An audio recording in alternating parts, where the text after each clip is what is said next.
Hello, my beautiful people. Welcome back to It's Karmic. This week, we're having a deep conversation that'll probably hit some trigger points. It'll probably bring up some shit. That's what we do here.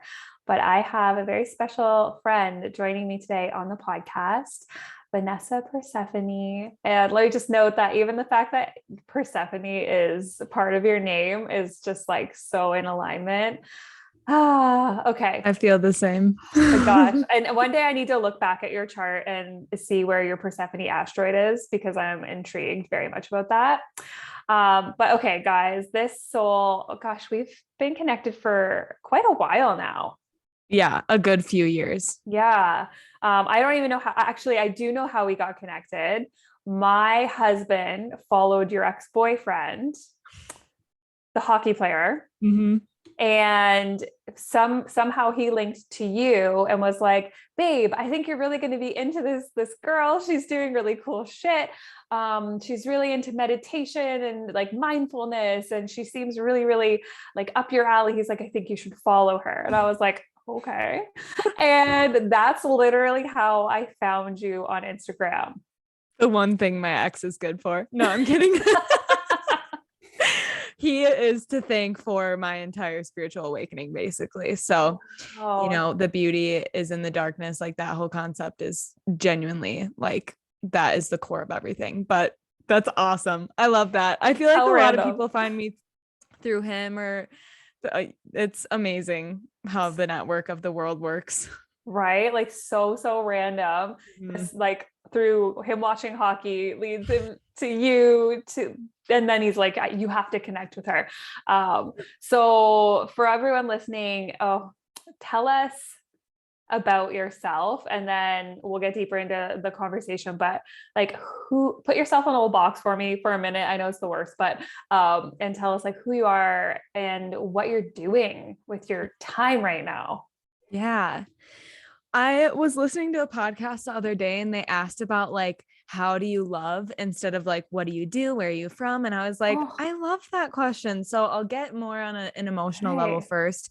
I would say I'm definitely more introverted and very emotional, very intuitive. I don't know a ton about like my astrology chart yet or human design, but that is like something I will definitely dive into deeper throughout life.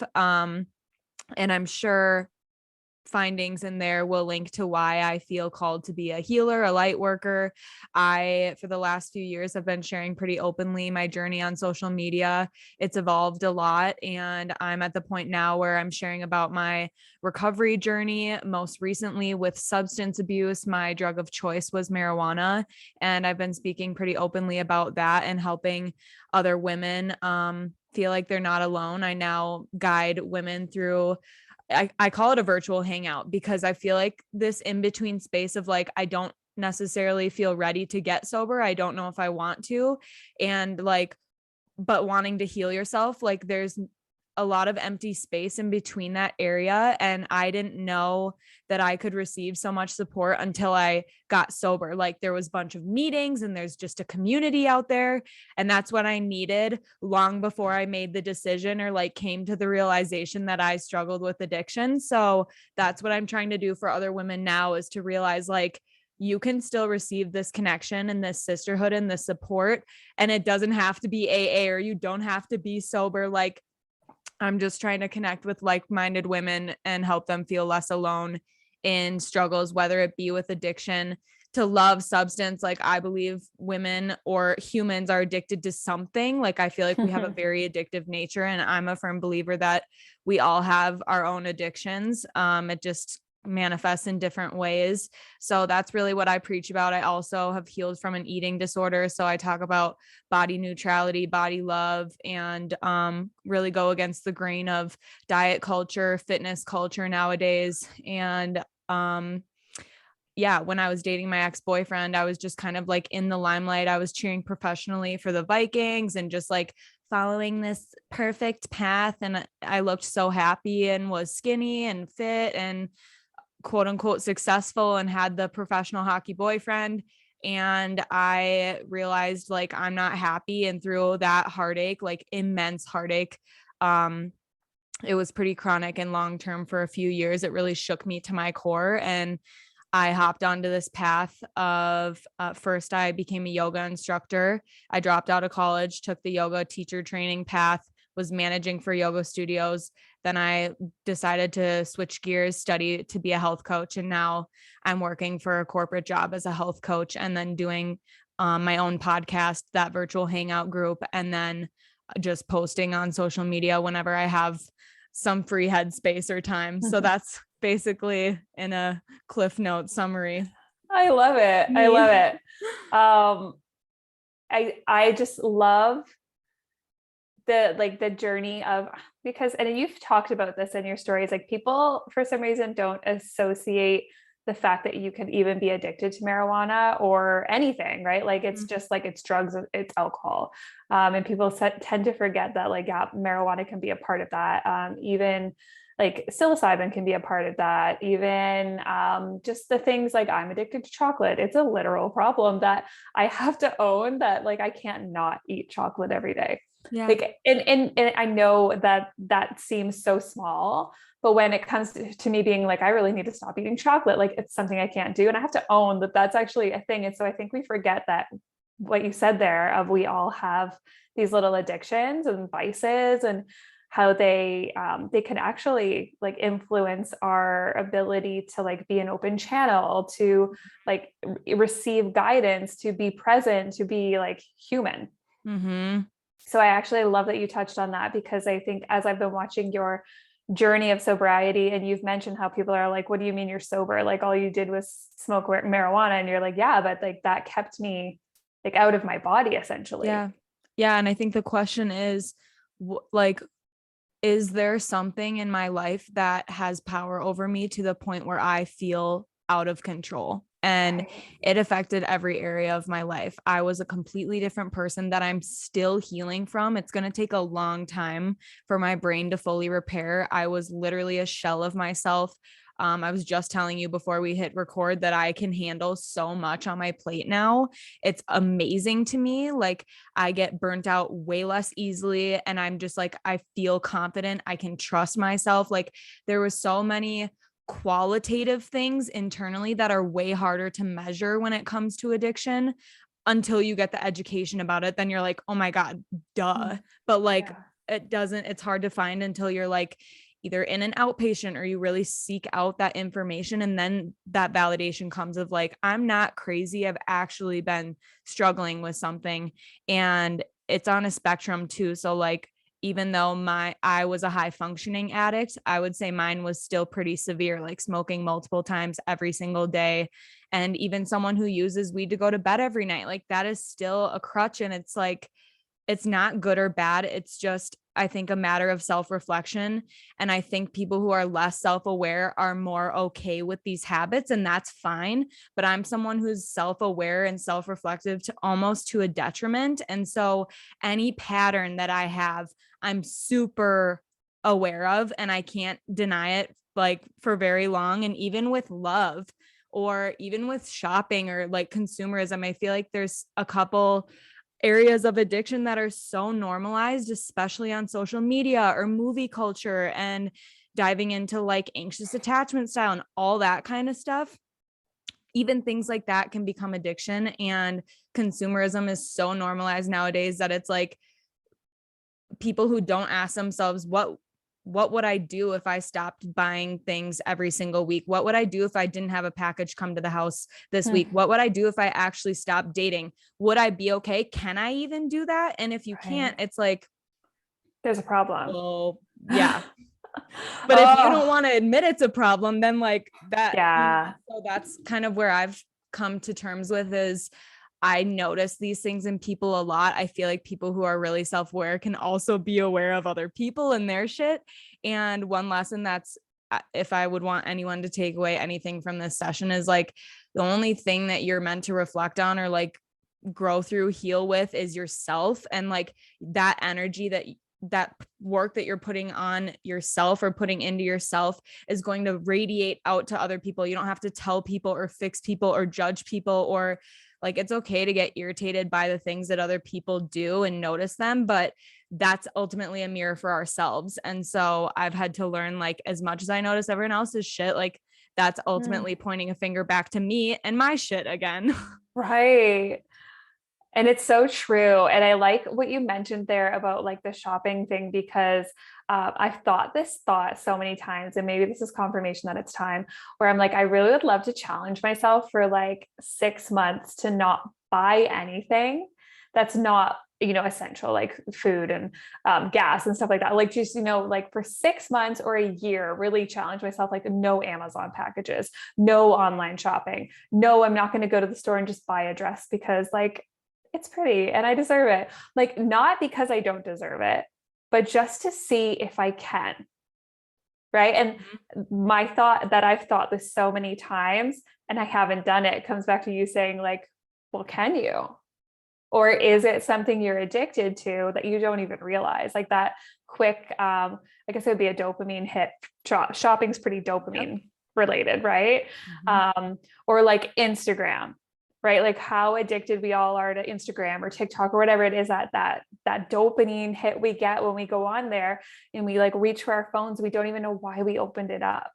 Like that thing right there when you're like, I'd love to go on Instagram less, but you don't. And then it comes back to what you said, like you don't even realize like how addicted you are to it.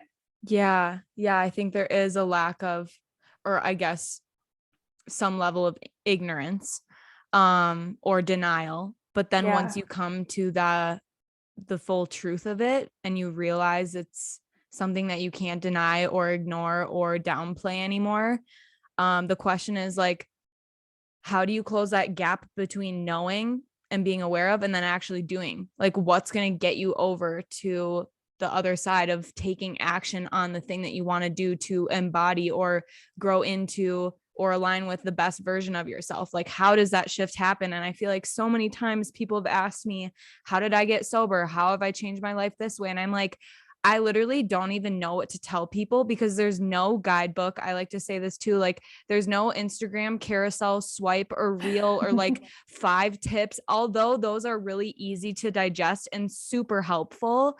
And I save shit all the time that like teaches me stuff on Instagram. As far as like really getting to the core of your own journey and how to change those habits, like that takes work on yourself. And, sometimes, well, a lot of the time I believe that support and accountability is like the number one way. If it's just sitting up in your own head, you're going to say, I'll start tomorrow, or this isn't that big of a priority. But when you actually choose to have some accountability outside of yourself, I think that's where change can happen. I think that's beautiful. Like that community energy, community support, and someone holding you accountable. Or a group of people holding you accountable. Yeah. And I feel like that's what we're both trying to create in social media, like on a higher level. Obviously we have completely different niches, but like so much crossover with spirituality and like at the core, what we're trying to help the world do or grow in. And I feel like we both know that community is like the way to get there, or having a coach or having someone dive into your chart or whatever it is. Like you need to actually invest in the thing to get somewhere. Like there's an exchange of energy that happens there.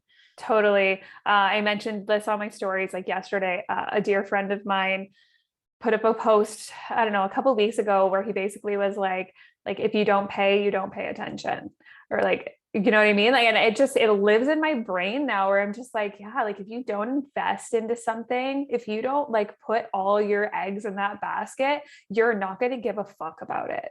Yep.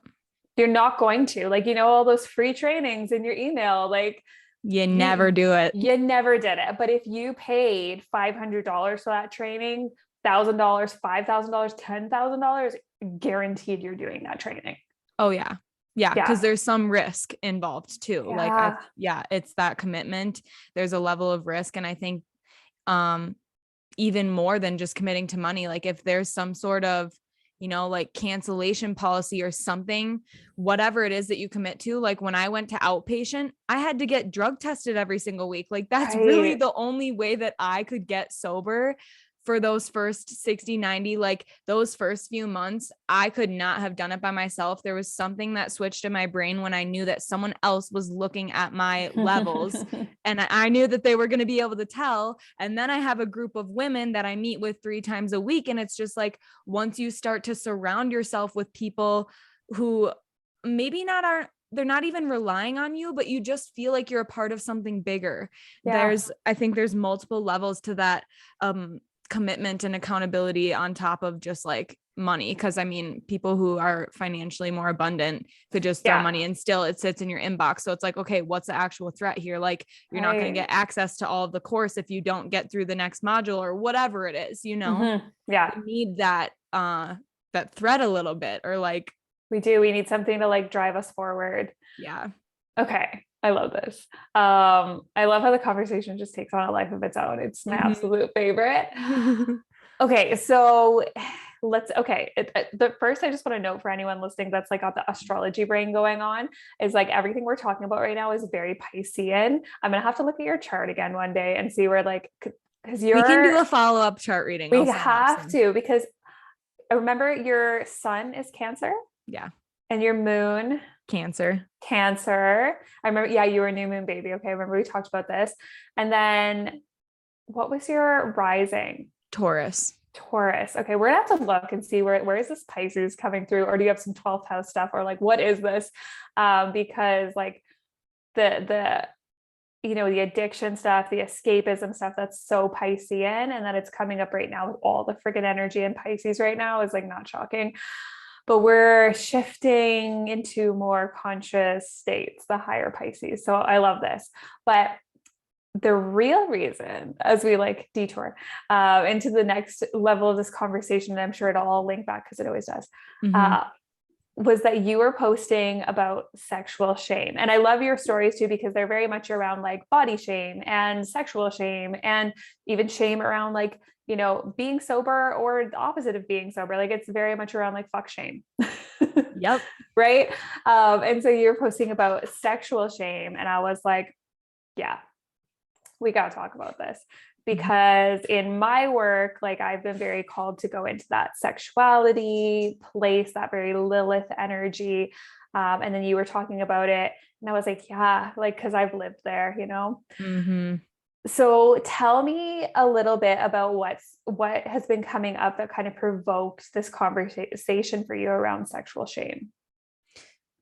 I think I've overall been doing a ton of inner child digging, especially with my therapist lately. And what really sparked this most recent deep dive, I've been aware of it before, of just my sexual shame and my uncomfortability or my awkwardness about being able to speak in the bedroom, or like say a guy's name, or tell them what I want. Yes. Just, the intricacies of intimacy and being able to express my needs. I feel like someone takes my voice box out when it comes to intimacy. Like there's such a blockage there.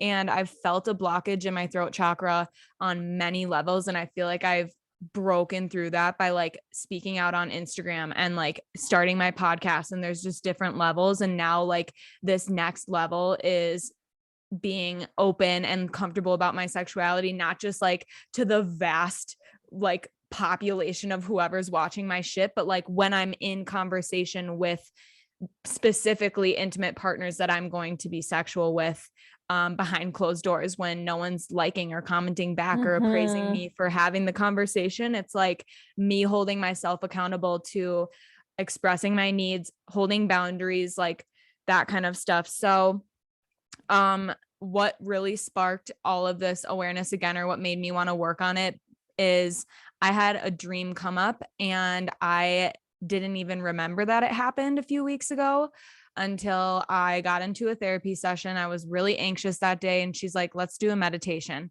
And I think it was like a guided meditation in our chakras. And all of a sudden, the dream came up like full on. I remembered all of it because my body was finally relaxed enough to like tap in there. And I thought I was really anxious from the day just because of work and this and that. And then I was like, this is why I feel so fucking like off. And the dream was reminding me of one of my core wounds from childhood, which involved me pleasuring myself. And I was with my cousin, one of my girl cousins, and one of my older sisters, and we were like doing shit to ourselves, to each other. I was probably like 5-ish years old, and it's just never been talked about between the three of us. And then I've been saying this story more openly, but it's still, I feel cringy every time I talk about it, because there's so much shame there. But even as a little girl, like I would put my vagina up to the bathtub jets and like, just, like exploring. I know I do. No, I'm laughing because I know. I could go on and on about the experiences, but I feel like the details need to be talked about because I know most women have a core memory from when they were younger and they didn't feel safe to explore their sexuality. For me, it wasn't talked about, and it wasn't necessarily like I got in extreme trouble for it, but there was a level of shame, embarrassment. I knew it was naughty. And then layer that on top of going to a Catholic school, being taught that,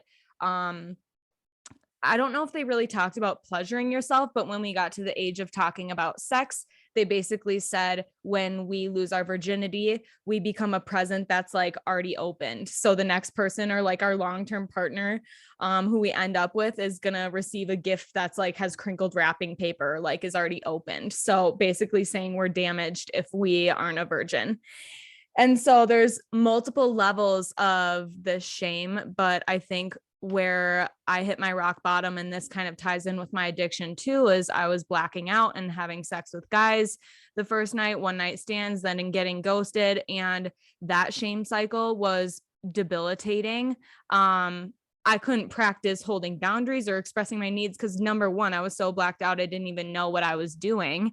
And number two, these weren't relationships that were formed, or like, I didn't wait. I didn't go on multiple dates first. I didn't get a feel. I didn't know what I wanted. I only cared about being liked. I didn't care about if I liked them, or I had no idea what my standards were.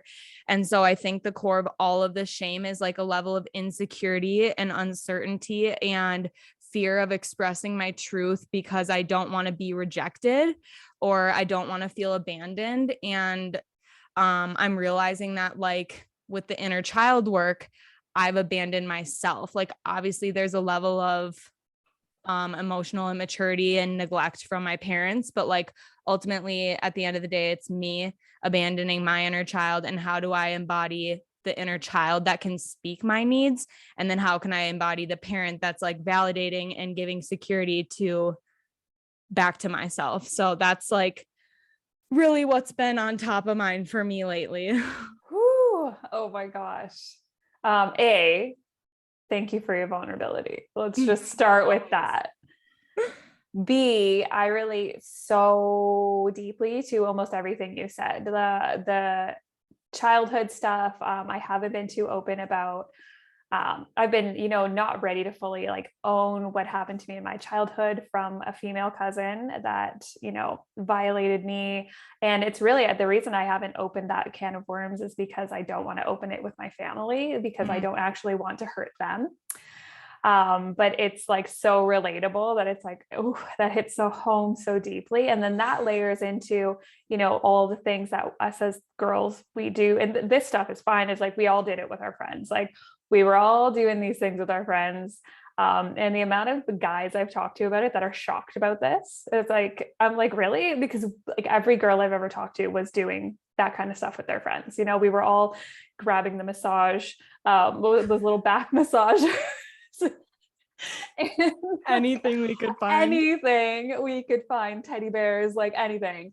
And that like relates me back to my own shame story of like, I remember my mom walked in one time where I was like, self-pleasuring with a teddy bear, and she was like, "What you doing?" And I was like, "Nothing." And she knew.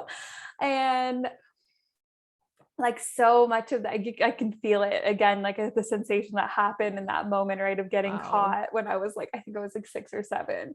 And I think so many people listening to this can relate. So like, let's thank you for opening up that door, because I think like I didn't talk about what happened to me as a kid until I was 26 to anyone. like anyone. And the first person I told was a therapist. Wow. And like you bringing that up, like unraveled so much shame around it, like that I was okay, right? Like it wasn't like, it was horrible what happened, but like it was okay, you know, I'm okay. And then carrying that into how interrelated that is to the version of us that shows up as the blackout drunk girl. Yep. Right, that has no idea what she wants, because like there is all this shame that we don't feel like we're allowed to ask for what we want, or like even know what we want, or like why are we even having sex, because half of us aren't orgasming at that age because we don't A, know how, B, like we're trying to like fill some void, and it's so interrelated. And it's not even for ourselves, it's for performance, it's for pleasuring the guy so that we feel wanted and validated. Right. And then, so that we don't get abandoned, like you mentioned. Like, yep. But then you end up fulfilling the always self-fulfilled prophecy. Yep. Always, every single time, that person that you don't want to leave you will leave you in those situations. Yeah. Whew, we're going deep, guys. We've gone deep. Oh my gosh. Okay. So like this just brings up so much around what I feel happens, you know, in our, how old are you now? 24. Okay. So I feel like it could happen at any point, but especially like after our Saturn return. So you're not there yet, but like women seem to like shut down and like lose that, or it's that point like after the Saturn return where like we want to like refine our pleasure practices. And you're just an old soul, so like you just might already be there. Like I'll totally have some younger listeners on here being like, I'm already there. But like the shame around self-pleasure, right, is so big. Huge. It's huge. And like what you spoke about with the your throat chakra. Oh my God, me too. Like for the longest time, I wouldn't make noise at all in the bedroom. Like nothing. Yep. And how many of my partners would be like, can you please make noise? And I'd be like, I'm terrified. Like I'm terrified of being judged. Yeah. Wow. That's so deep. And also, if you are making noise, is it authentic? Right. And if you aren't, like, are you even enjoying? No. And is that the reason you're not making noise? Or where's the safety place? Yeah. That leads to a whole nother can of worms of like actually knowing what you like, what feels good, feeling comfortable in your body. When I'm performing, I am nowhere in my body. I'm up in my head and I'm down in my root and I'm trying to force myself to orgasm if I get there, like if I'm getting eaten out or something. But like when it comes to sex and like if you're not communicating what feels good, or like if you're not using toys or however you orgasm, like if you're not forward or open or feel comfortable about getting your needs met, they're not going to get met. And so you're just trying to force it to happen to perform, and then like making these noises that we learned in porn or something. I personally have never really felt drawn to porn, and that could be a whole nother like weight of shame that I don't even know I'm drawn to. I don't feel like I'm drawn to it. I've watched it before, but I just feel like I've been trained as such goody two shoes that like it just doesn't appeal to me. Right. But it's just interesting how disconnected we are from what's actually real and authentic. And I joked about on my own podcast when I talked about sexuality, how some girls are like doing all this kinky shit and using butt plugs and just like all out there. And like, that is goals for me. Like, I wish I was just like so open to do anything, but I felt so vanilla in the bedroom. I was afraid to make noise. I still am. Like, I'm not dating right now. I haven't even opened. I've become aware of these things, but I haven't tried on any of it yet. As far as being more expressive or playful or feeling comfortable in my own skin, I haven't tried anything. But I've gotten to the point where I do self-pleasure almost every day, but it's almost like homework for me because I know that I have to do it to continue to grow in this area. And I learned through like a yoga workshop I went to. This girl told her story about getting sexually assaulted, and she met with some sort of healer, and the healer told her that she needs to orgasm multiple times a day and like do this her own healing practice and use yoni eggs and all that kind of stuff to help break through that shame and heal the issues in our tissues stored in our sacral energy center specifically, or heart space. You never know. It could be everywhere. Yeah. And so that really like activated my self-pleasure journey. But my older sisters still, like, a couple of them are like very uncomfortable, don't talk about and don't self-pleasure. They think that it's wrong, and like the only pleasure they should be getting is from their partners. And so that's baffling to me. But I'm over here self-pleasuring, like thinking about my manifestations, breathing up in my energy centers, like visualizing the colors. And then when I have an orgasm, like sometimes I want it to be in my crown chakra, or like I can feel it all the way in my body versus just jamming it into the root. And I'm like, how am I going to do that with a partner? They're going to be like, what the fuck is she doing? Like breathing deep. I'm not like whiny moaning. Like, how do you get to that space of just embodying what you are, who you are authentically, what feels good, and like not giving a fuck about the acceptance, like just doing what feels good? Yeah. Fuck.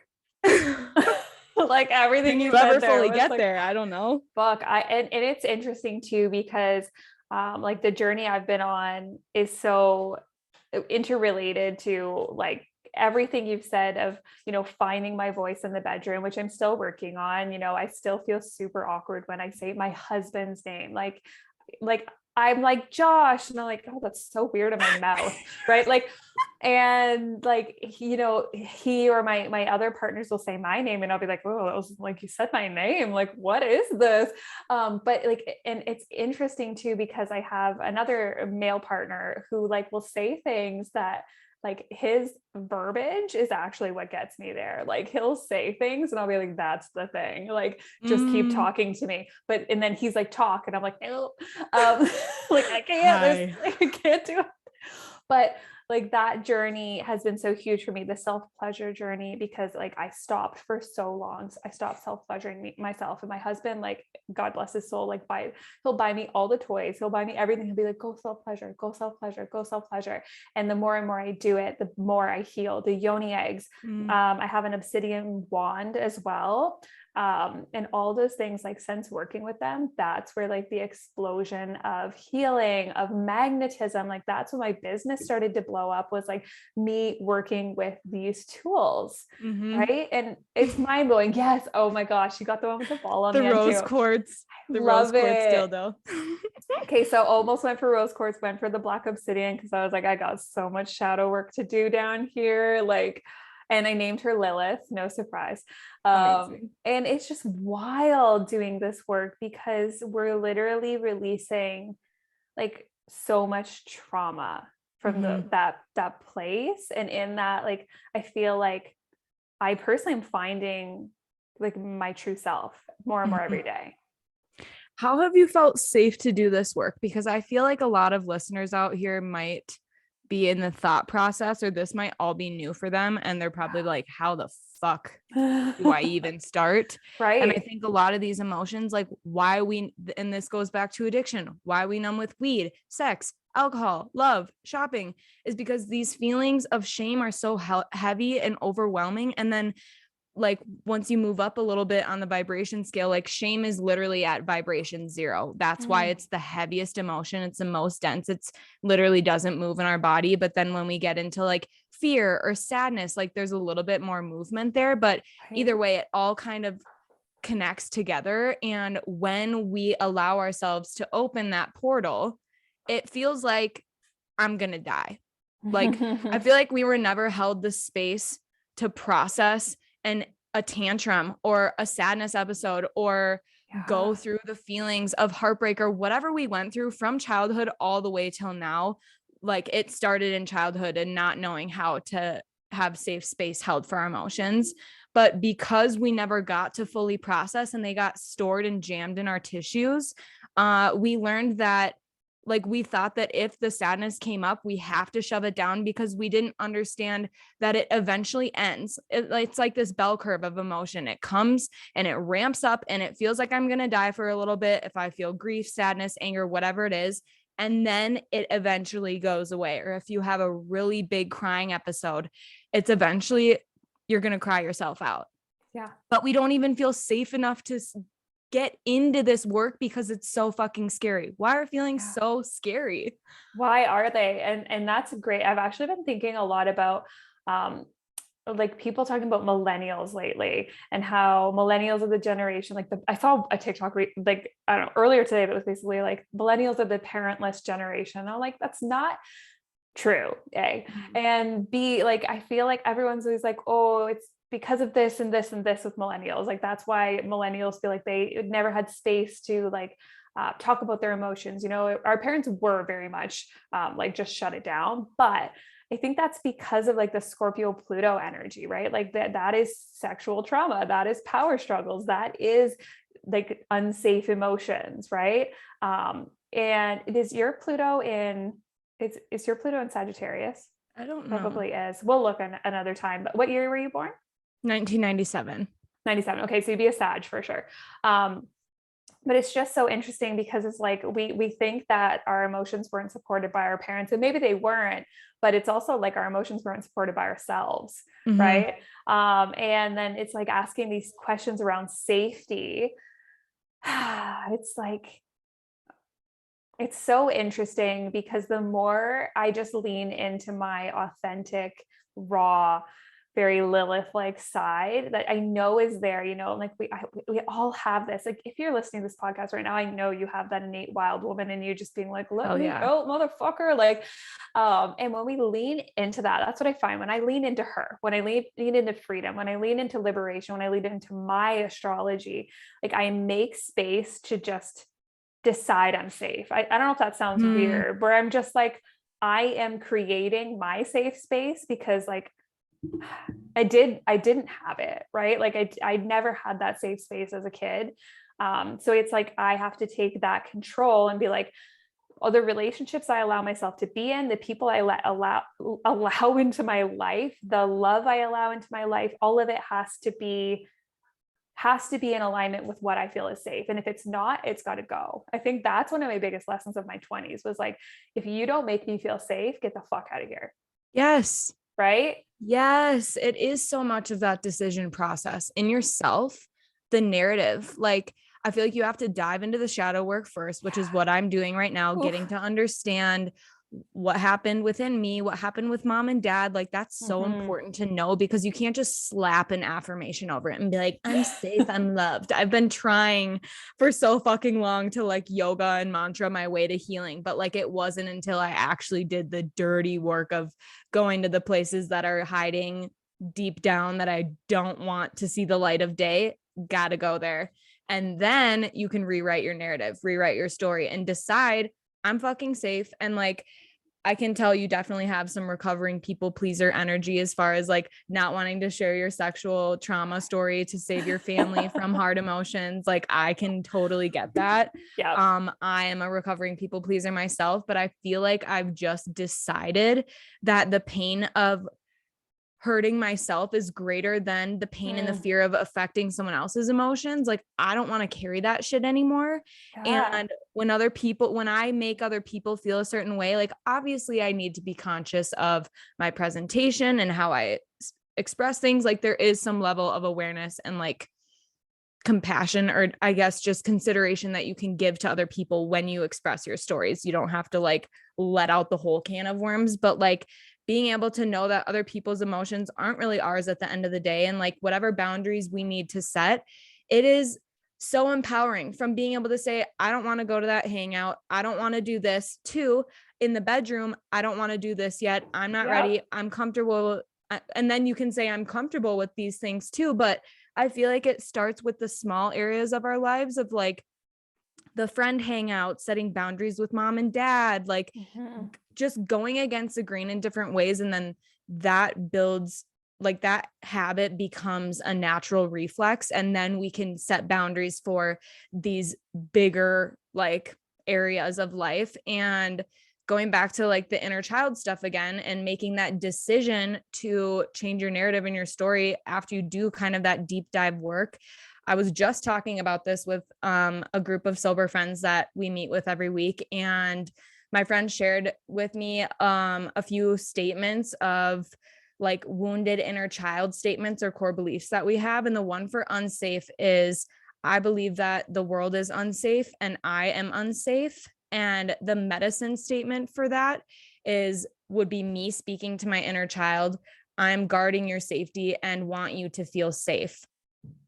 And it's like, not only being able to give that to my inner child and let her know you're going to be safe. I've got you. Like, if no one else does, I still got you. But my inner child also recognizing the need that, like, I want to feel safe and being able to embody her too. I feel like I've tried to be the reparent so much that I've forgotten that I'm still the inner child too. Yeah. And that's huge, right? Like, I don't know if you have a name for your inner child. My inner child's name is Victoria. That's like my legal name. And so it was always the name, like when I was in trouble, I was Victoria. So when I was working with some energy healers years ago, and my therapist, she was like, name her. And I was like, oh, she's Victoria. And like owning that she's still within me, because like I saw a great TikTok actually that was saying basically like every birthday, it's not that we get older or that like you are now like 30 or you are 25 or you are 39. Like it's that you are all the years before that. And now you're learning to be, now you're experiencing that 39th year, and then you're going to take her with you too, right? Like you are your age plus all those years before you. And I was like, damn. Whoa. Right. Like, yeah, I am that 5-year-old. I am that 6-year-old that experienced sexual abuse. I am that 8-year-old that was like, got super embarrassed for trying to flirt with a guy, and a teacher got me in trouble because I was screaming outside of a portable. I am still that girl, right? Like I am the girl that had her heart broken at like 12 years old. I am all of those people, and you are all of those people before you. Like you just get to add on another year to you. Mm-hmm. And I think we forget that like that inner child or inner teenager, inner whatever is still there, right? She's still there, possibly experiencing trauma, possibly still being ignored. Yeah. And I feel like when we acknowledge those things, that's when we can carry our story gracefully and know that we are those things, but not attach like our current reality to those past identities or those past experiences. But when we're in denial of them and don't actually take the time to care for them and to unravel what needs to be unraveled there, it's like on the one hand, we're pushing it away, but then it's at the forefront of our lives in the other hand. And we're like, well, this happened to me and this is why I'm so hurt. And then we try to like excuse all of our reactive behaviors for these things that have happened to us. So we all know what's happened to us. We all know that we are all these parts of ourselves, but it's like, are you going to actually look at it and bring it to light and know that just because these things happened to you or you did these things, like there's nothing wrong with you and you are loved and you are safe and you're going to be okay? Or is it like, I know these things happen to me and I'm just going to put it all under a rug and let my shit splat everywhere where people can literally tell basically what happened to me without me acknowledging it? Because I think when I don't acknowledge my shit, I'm super reactive.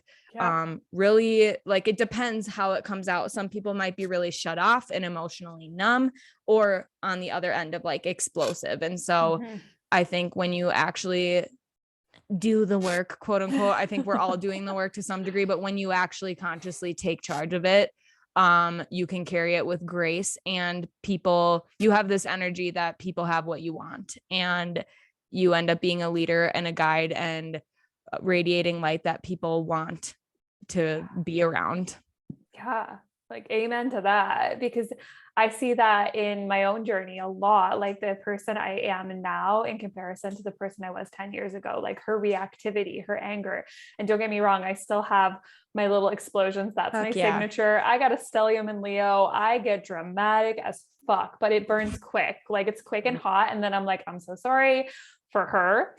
Sorry for Victoria. She needed some support that she didn't get, but I'm able to witness it. Right. And like, the amount of healing we do really is interrelated to our emotional reactions, right? And how we learn how to respond rather than react is so interrelated to how much trauma work we're willing to do. And we can see it in people around us. Like you said, where if someone's super explosive and like ready to just like just fire off and lose our mind off the hat. It's like, oh, how much trauma are we not dealing with? Like, yeah, hurt right? people kind of a Hurt thing. people, yes, yeah. Or those people that just shut down, and like, you're just like, okay, that's your trauma response. And it's interesting to witness it from being a person that is more responsive now, where I'm like, fascinating, I was once like you. Right? Yeah. And I get why that triggers me so much, because you're literally my mirror for all of the parts of myself that I don't want to accept. Exactly. Oh my God, I love this. Okay, so even like tying this in, because you're doing nutrition work now, and like, just it's so interrelated to the body. Is there anything you can offer to anyone listening to like do, whether it's nutrition, whether it's embodiment, I don't know, like techniques to work with shame?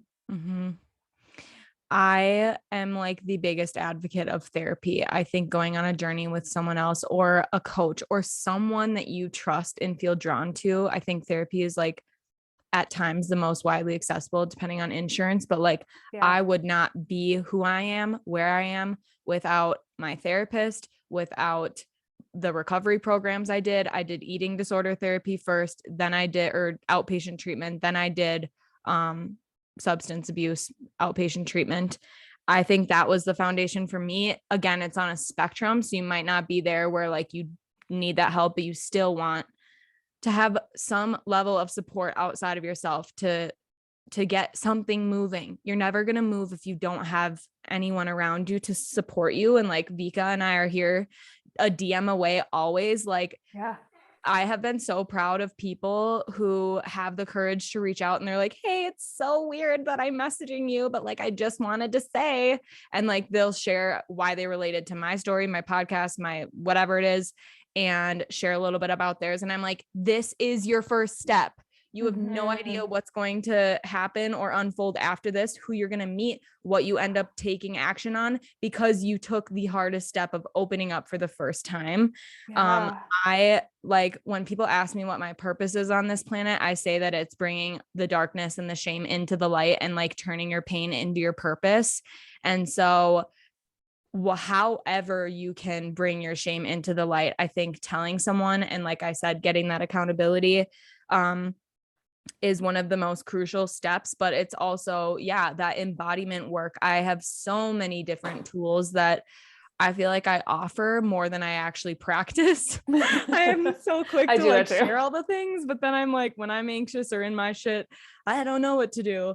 DBT skills that I've learned from therapy, of like cognitive rewiring, and something that you said of like, oh, sorry, that was Victoria. She was feeling this way and her needs weren't met. Like, that was, you totally just like blew over that. But like, that is the fucking gold. That is the juice of being able to have that gap.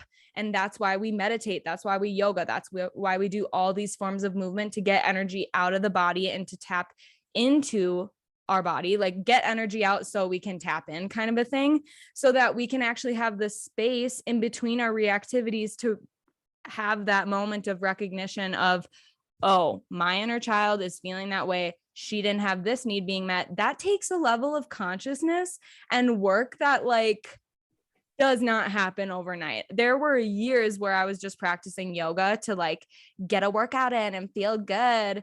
And that's fine. Like, that was the first layer of my path. But it's like, now I see that this is a mode so that I can show up better in my life for myself, for my inner child. It just depends like what you're drawn to. I think self-pleasure is a huge like rabbit hole to dive down. Finding people on Instagram, like even following people that Vika follows, like going into her followers, seeing like what you can find. There's so much education out there on social media too about this stuff, and how to like find practical tools to help you dive in. But you don't find it, and you think there's no world out there that does that until you find it. Like, I didn't think anyone was talking about sobriety on social media till all of a sudden I dove into the world, and I'm like, they're everywhere. Same thing with self-pleasure. And then bringing it into your life, like, I don't know, in intimate relationships, it's like, how are you actually going to make that change to have the conversations, express your needs, like switch your habits, whether it is on the side of under expression where me and you, we can't voice our needs, or maybe you're overexpressed and you're fucking left and right and sending nudes for validation, and you're just like, sex is nothing but pleasure, and like you're not aware of the energy exchange whatsoever, and like you feel emotionally untouched by it, but like deep down your energy and emotions are being very much touched by what you're doing to yourself. So there's nothing wrong with that. There's nothing wrong with our side of the fence either. It's just like, how do you embody and align with the version of yourself that you know you're meant to be? Like, you can feel that calling deep down of who you want to be, and you know how you self-sabotage. So how do you overcome that? I think it's just practice. And like for me, it's been a period of celibacy. Like in my first year of sobriety, I was told not to date, and that was really fucking hard because love is my addiction even more than marijuana. Like, I would say that was my first addiction before I found drugs. And so not being able to get validated and go on dates or have someone to focus on besides myself is literally so hard. Like, I give credit to anyone who's doing this work because it's so hard to, like, it feels like being sober, but from love.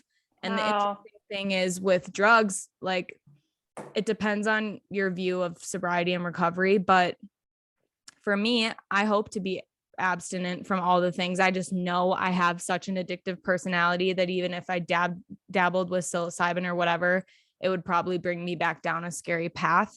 That's just me. So I hope to like stay clean, but with love, you have to learn how to reintegrate it into your life if you do take a period of like love sobriety.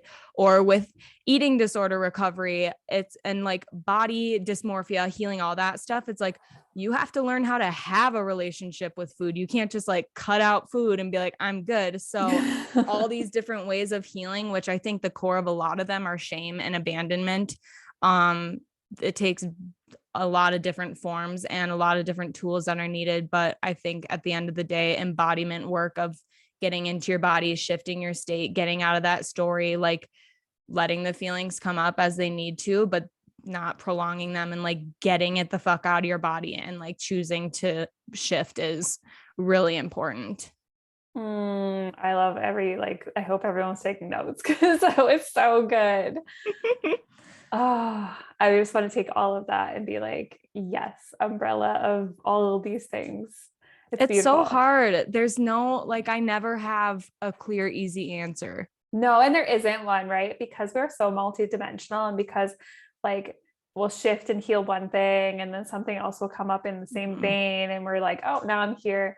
I think everything you've said is a really good umbrella of like places to go, things to access, but also to adapt within, right? Like the presence, I think it's beautiful. The embodiment practices, the like consciousness, trying to be as conscious as we can, but leaving space to also like just feel our shit.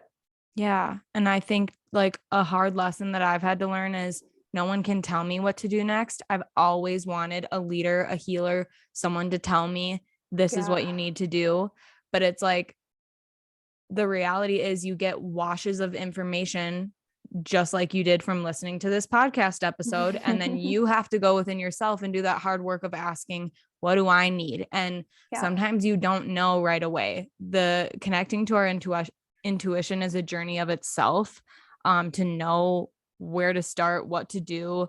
And the fixer and the healer in me makes like, I want to be able to just be like, oh, well, you could do this. But like, people haven't done that for me. And when they do, you're not learning the lesson that you need to learn. So actually being able to realize like, no one can tell me what I need to do next, what I need to heal, like trusting that you are your own best healer and you have to take that action to decide and move forward. And it's scary and it's hard and it's full of uncertainty, but at the end of the day, it's you. And like, no one told us how to heal. We didn't have a rule book, but like, here we are, super evolved and far down our journey, but we yet still have so much room to grow and look up to other people that were like, can you tell us how the fuck did we get there? So don't look at us and think like we've got it all figured out. We've spending a little bit of time. Yeah. We've just been here a while in these woods. And it's so true, right? Like we have our people too that we look up to, and they'd be saying the same thing, that they're over there like, I don't know what the fuck I'm doing either, right? Like I just have spent enough time to be a witness, and that's what we do. Oh my God, I love this. This is beautiful. Okay. How can my people find you? How can they work with you? What are you offering right now? Are you offering anything? I'm not offering any services right now just because that conflicts with my professional job right now. I'm not allowed to work with other people independently right now. So the way that you can work with me or have access to my energy is coming to my virtual hangouts. We have them every Sunday at 6 p.m. Mountain Standard Time. We talk about a whole host of topics, sometimes based on my podcast episode of the week. But you can find the link to sign up it's like a little Google Forms questionnaire in the link in my bio. My personal Instagram is at Vanessa Persephone, and my podcast is at Angels Anonymous Podcast.